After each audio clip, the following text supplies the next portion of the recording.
दोस्तों, सुदीक्षा पीसीएस में आप सभी का स्वागत है।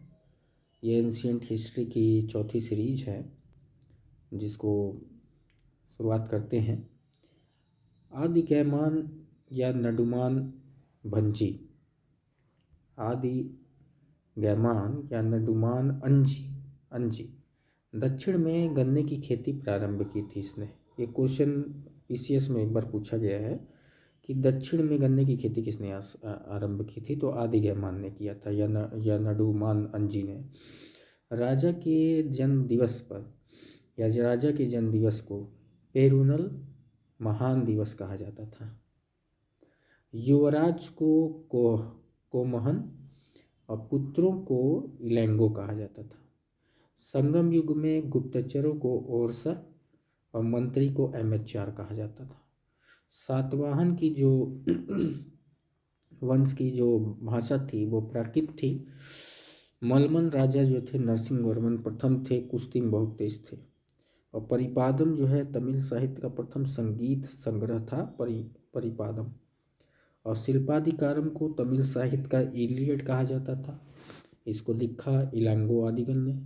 और मणिमेखले को तमिल साहित्य का ओडिसी बोला जाता था, जिसको लिखा शीतले सप्तनार ने। अब कूरल जो है तमिल साहित्य की बाइबिल थी, जिसको लिखा तिरुवल्लुवर ने। अंगुत्तर निकाय और भगवती सूत्र में 16 महाजनपदों का उल्लेख है। तो ये जो तीन इलियड, ओडिसी और बाइबिल किसको क्या कहते थे, ये एक क्वेश्चन फंसता है किसी भी एग्जाम में। ठीक है, तो शिल्पाधिकारम इलियड हो गया, इलेंगो आदि गल ने लिखा। मणिमेखले जो है तमिल साहित्य का ओडिसी हो गया। शीतले सप्तनार ने लिखा। कूरल जो है तमिल साहित्य का बाइबिल हो गया, जिसे पंचम वेद भी कहते थे, तिरुवल्लुवर ने लिखा। अंग जो थी वो चंपा की राजधानी थी। वास्तुकार महागोविंद था। बौद्ध धर्म का विश्वकोश जो है अभिधम है, वसुमित्र के द्वारा। 1203 में बख्तियार खिलजी ने नालंदा और विक्रमशिला को नष्ट कर दिया था। मिलिंद पन्हो नागसेन की है, पाली भाषा में लिखा गया है। The light of Asia Edwin और नॉर्ड ने लिखा। हेराक्लीथ जो है वो कृष्ण का यूनानी नाम है। और हेलियोडोरस ने वासुदेव के सम्मान में विदिशा में गरुण ध्वज की स्थापना की और स्वयं को भागवत कहा। अमर सिंह का अमरकोश ग्रंथ, जिसमें विष्णु के 39 नामों का वर्णन है। दिल्ली में मेहरौली लौह स्तंभ में चंद्रगुप्त विक्रमादित्य ने विष्णु ध्वज की स्थापना की थी। बुद्धगुप्त ने एरण अभिलेख में गरुण ध्वज की स्थापना की थी। तो ये क्वेश्चन पूछता है कि विष्णु ध्वज की स्थापना तो चंद्रगुप्त विक्रमादित्य, गरुड़ ध्वज की स्थापना तो बुद्धगुप्त, एरण अभिलेख और यहाँ पे मेहरौली का लौह स्तंभ। ठीक है। दिल्ली दक्षिण भारत में वैष्णव धर्म के संत अलवार कहलाए। इनकी संख्या 12 थी। दक्षिण में शैव धर्म का प्रचार करने वाले नैनार कहलाए। ठीक है, ये 63 थे। तो अलवार जो थे वो वैष्णव धर्म से थे, संख्या 12। और शैव धर्म को मानने वाले या प्रचार करने वाले नैनार कहलाए, 63। वरुण को जिंद अवस्था में अहुरमज्जा कहा गया। अग्नि एकमात्र देवता जो तीनों में शामिल, आकाश, अंतरिक्ष और पृथ्वी। 9 मंडल थे। ठीक है, 9वें मंडल में सोम देवता का वर्णन है। ये उसमें अगर ऋग्वेद वगैरह में जाए। एक देववाद जो है हीनोथ्लिज्म मैक्समूलर के द्वारा, और एक देववाद का वर्णन जो है 10वें मंडल में। उत्तर वैदिक काल में कर वसूलने वाले को भागदूत तथा कोषाध्यक्ष को संग्रहिता कहते थे। उपनयन संस्कार जो है वो ब्राह्मण का वसंत ऋतु में 8 वर्ष की अवस्था में, क्षत्रिय का ग्रीष्म ऋतु में 11 वर्ष की अवस्था में तिष्टुप मंत्र द्वारा, और वैश्य का शरद ऋतु में 12 वर्ष की अवस्था में जगती मंत्र के द्वारा। तो ये क्वेश्चन पूछता है कि ब्राह्मण का उपनयन संस्कार कब होता है, तो 8 वर्ष की अवस्था में वसंत ऋतु, क्षत्रिय ग्रीष्म ऋतु 11 वर्ष, वैश्य शरद ऋतु 12 वर्ष। मंत्र पूछ लेगा कि क्षत्रियों का किस मंत्र के द्वारा उपनयन संस्कार होता है, तो त्रिष्टुप मंत्र के द्वारा, और वैश्य का जगती मंत्र के द्वारा। प्रोटो अर्बन साइट हस्तिनापुर और कौशाम्बी को बोलते हैं। प्राचीन काल में बौद्ध शिक्षा के 3 प्रमुख केंद्र थे। नालंदा जो कि बिहार में है, महायान बौद्ध शिक्षा का केंद्र था। और वल्लभी गुजरात काठियावाड़ में हीनयान का, और विक्रमशिला बिहार धर्मपाल के द्वारा। ठीक है, तो 2 बिहार में है और 1 गुजरात में है। तो वल्लभी अक्सर पूछता है कि वल्लभी जो बौद्ध शिक्षा का केंद्र था वो कहाँ है, तो बताएंगे गुजरात के काठियावाड़ में। किस बौद्ध उससे संबंधित है शाखा से, तो हीनयान शाखा से। कनिष्क के रबतक अभिलेख में कौशाम्बी, चंपा, पाटलिपुत्र का उल्लेख है। ठीक है, उसके बाद आगे चलते हैं। तो द्वितीय नगरीय क्रांति या मगध का उत्कर्ष अगर देखें तो प्राचीन सिक्के 5वीं शताब्दी में चले थे। इसे काहापण या कासारपण कहते थे। तांबा 146 ग्रेन का और चांदी 140 ग्रेन की। कासारपण मतलब पंचमार्क वाला सिक्के होते थे। पश्चिमी तट के बंदरगाह कौन कौन से थे? भृगुकच्छ था, बैरीगाज था या भड़ौच था। बंगाल के पूर्वी तट पे ताम्रलिप्ति थी। महाराष्ट्र के पश्चिमी तट पे सोपारा था। बौद्ध पुस्तक वारु जातक में मोरों और कौओं के निर्यात का उल्लेख है। बौद्ध ग्रंथ अंगुत्तर निकाय और जैन ग्रंथ भगवती सूत्र में 16 महाजनपदों का उल्लेख है। ये ऊपर भी बताए थे। अंग की राजधानी चंपा, वास्तुकार महागोविंद। मगध राजगीर या गिरिव्रज, वज्जी वैशाली, काशी बनारस, कौशल श्रावस्ती, सहेत महत ये गणराज्य था। और मल्लों की कुशीनगर और पावा, वश की कौशाम्बी, कुरु की इंद्रप्रस्थ ये राजतंत्र था। और पांचाल, अहिंछत्र, रामनगर और कापिल्य राजतंत्र था। ये अवंती का उज्जैन, महिष्मती। चंड प्रघोत ने क्या किया था? जीवक ने पीलिया से उपचार किया था चंड प्रघोत का।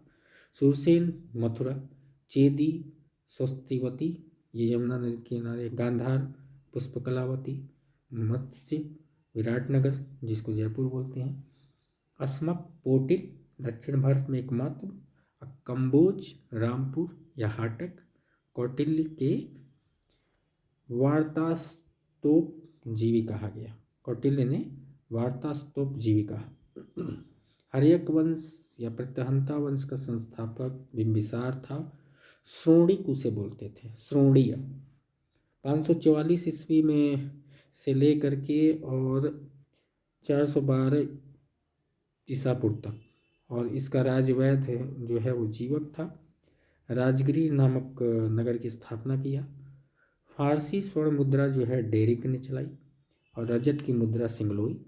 व्यापारिक श्रेणी का प्रधान जो है उस समय सातवाह कहलाता था और चुंगी वसूल करने वाला अधिकारी सौलिक्य या शुल्काध्यक्ष कहलाता था।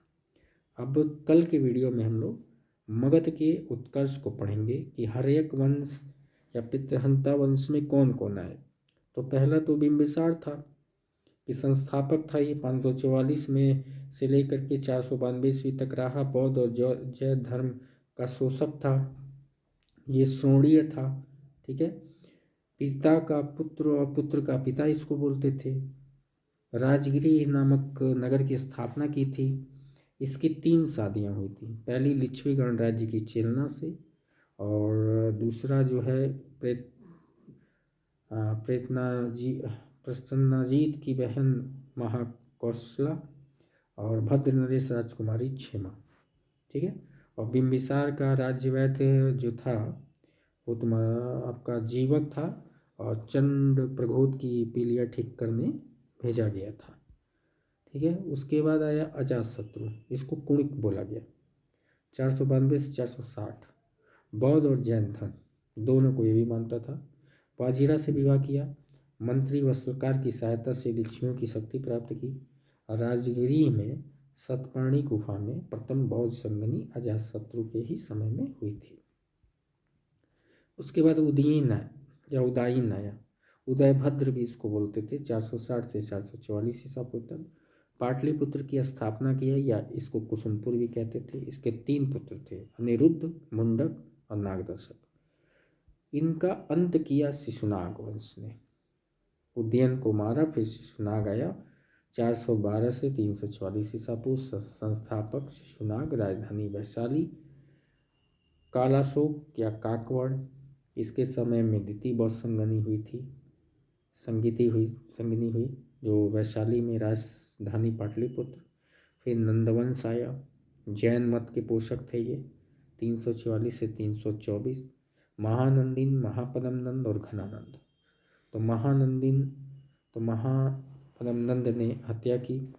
फिर महापदम नंद ने महानंदिन की हत्या करके और एक छत्र एक राट और अपरोप परशुराम की उपाधि धारण की। और लास्ट इसका जो था नंदवंश का घनानंद था। तो महापदम नंद जो है पहली बार कलिंग विजय, नहर की खुदाई, ठीक है, रथखेल के खारवेल के हाथी गुम्फा अभिलेख, और पाणिनि इसका मित्र था। उत्तर भारत का प्रथम महान ऐतिहासिक शासक था। फिर घनानंद आया तो नंदवंश का अंतिम शासक चंद्रगुप्त मौर्य, चाणक्य की मदद से इसका अंत किया और मौर्य वंश की स्थापना की।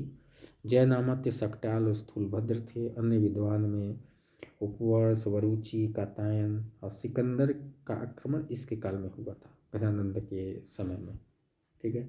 फिर बुद्धकालीन गणराज्य की बात करें तो कपिलवस्तु के साक्य नेपाल में रुके, ठीक है, तिलोरा कोट में, सुमार पर्वत के भग्य में मिर्जापुर, अल्पकप के बुली जो है उनकी राजधानी ये वेठद्वीप थी, और केसपुत्र के कलाम, आचार कलाम इसी गणराज्य से थे।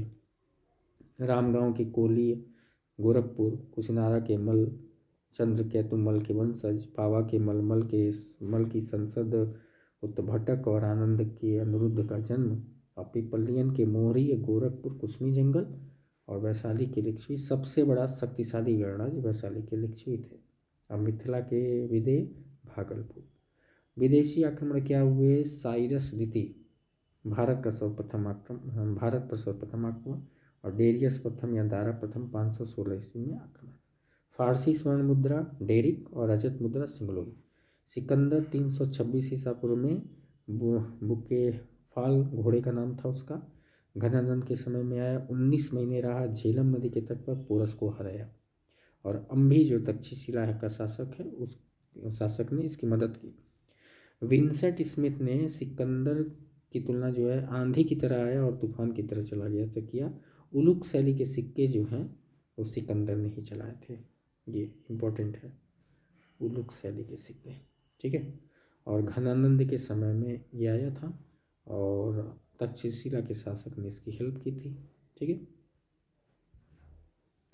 फिर सिकंदर के साम्राज्य का विभाजन, इसको हम अब आगे के वीडियो में देखेंगे। तब तक के लिए नमस्कार।